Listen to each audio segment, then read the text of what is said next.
नमस्कार दोस्तों, मैं हूं आपका अपना गगन। कैसे हैं आप? मैं कोशिश कर रहा हूँ ज़िंदगी की कुछ पहलुओं को, ज़िंदगी की कुछ सीखों को छोटी-छोटी कहानियों में पिरोने की। आज मैं जो कहानी आपके साथ शेयर करना चाहता हूँ वह है काबिलियत। एक पिता के 3 बेटे थे।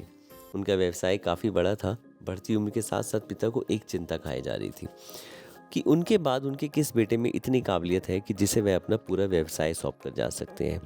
पिता ने एक दिन तीनों बेटों को बुलाया और चावल के कुछ दाने देते हुए कहा कि मैं तीर्थ यात्रा जा रहा हूँ। जो भी मुझे ये चावल के दाने वापस देगा मैं उसे अपना पूरा व्यवसाय सौंप दूंगा। जी हाँ, सुनने में काफ़ी आसान था। तो बड़े बेटे ने सोचा कि बूढ़ा पागल हो गया है।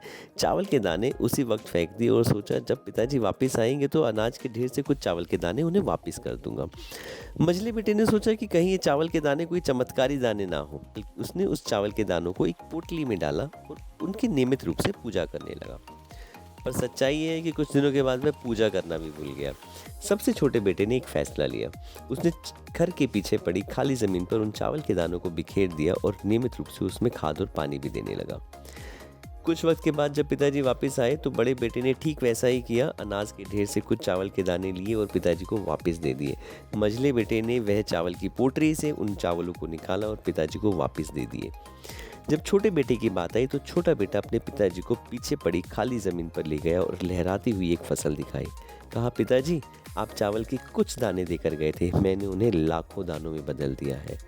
दोस्तों, फर्क साफ था।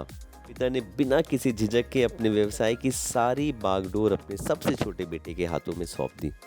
जी हाँ, जिंदगी हमें कई मौके देती है अपनी काबिलियत साबित करने की। ध्यान रहे कहीं आपसे भी कोई मौका छूट ना जाए। आज के लिए इतना ही। हम फिर मिलेंगे जिंदगी की एक और सोच के साथ, जिंदगी की एक और पहलू के साथ। तब तक खुश रहें, मुस्कुराते रहे।